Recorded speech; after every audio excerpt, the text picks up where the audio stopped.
Ya, selamat pagi. Assalamualaikum warahmatullahi wabarakatuh. Pada kesempatan kali ini kita akan sama-sama belajar tentang sifat suatu zat. Jadi zat itu memiliki sifat dan perubahannya.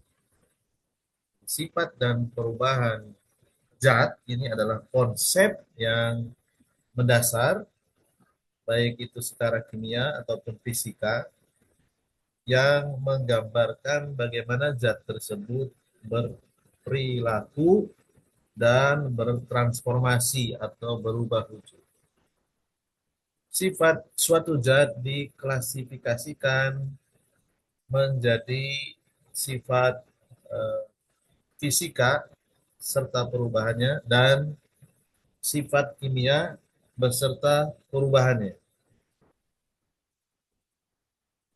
Properties of matter, ya, sifat zat yang pertama sifat fisika, yaitu sifat suatu zat yang bisa diamati atau diukur tanpa zat tersebut mengalami perubahan komposisi. Di antara sifat fisika yaitu massa, volume, kemudian massa jenis atau density, warna, odor, bau, tekstur, kemudian titik melting, meleleh atau dan titik didih, boiling, kemudian solubility, kemampuan zat larut di dalam solvent atau pelarut, misalnya kelarutan dalam air. Kemudian berikutnya keadaan suatu zat, padat, cairan, ya, liquid atau dalam bentuk gas. Sifat kimia yaitu zat memiliki potensi mengalami reaksi kimia dan membentuk zat yang baru.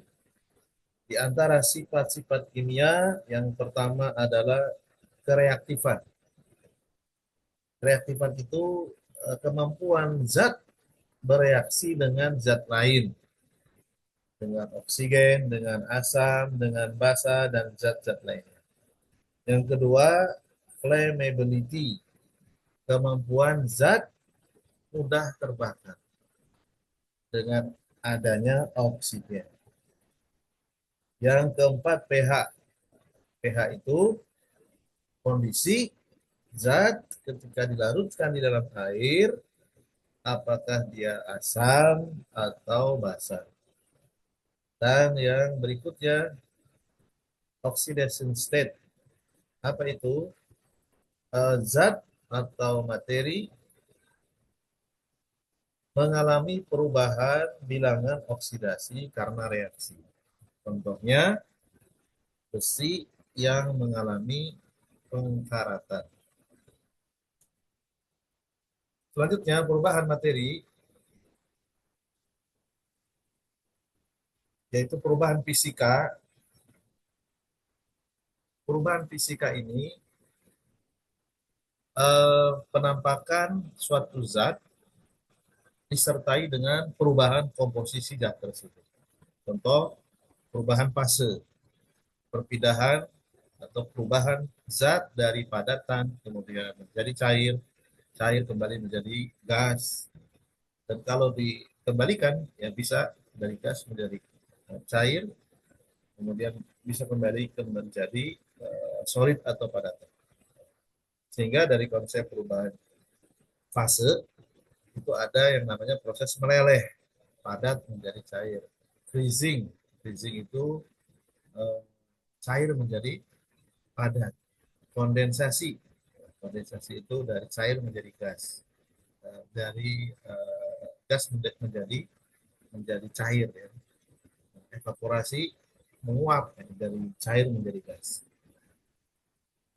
Kemudian cutting atau shaving, ya, kemampuan zat tersebut pecah, terpotong, ya, tanpa terjadinya adanya perubahan struktur kimia. Contohnya misalnya cutting wood, ya, kayu, dipotong-potong itu tidak merubah komposisi zat kimia kayu. Kemudian dissolving, apa itu dissolving? Ya, pencampuran zat terlarut dengan pelarut sehingga membentuk larutan. Contohnya garam yang dilarutkan dalam air. Ini adalah sifat fisika. Ketika airnya dihilangkan, dia kembali menjadi salt, menjadi garam. Jadi perubahan fisika ini tidak ada zat baru yang terbentuk. Dan biasanya sifatnya reversible. Ya. Reversible itu maksudnya bisa kembali lagi. Ya. Garam larut dalam air, kalau airnya. Kemudian perubahan kimia. Ya, perubahan kimia, perubahan satu atau lebih dari dua zat dengan sifat-sifat yang berbeda.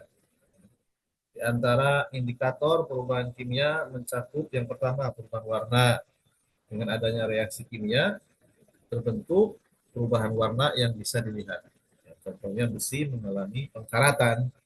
Sebelumnya warnanya keperakan, karena dia berkarat berubah menjadi kuning.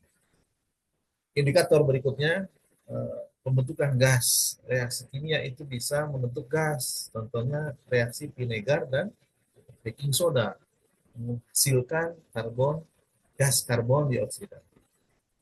Adanya pembentukan endapan. Jadi endapan itu terbentuk dari hasil reaksi kimia.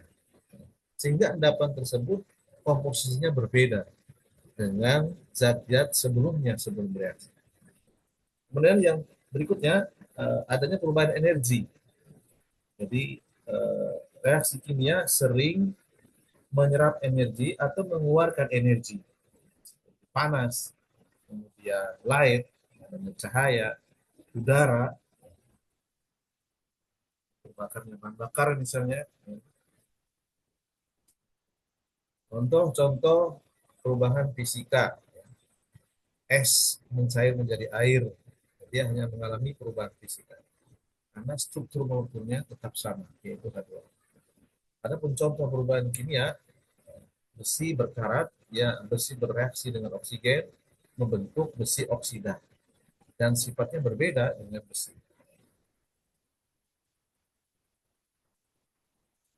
Ini adalah bahan bacaan terkait dengan sifat dan perubahan materi.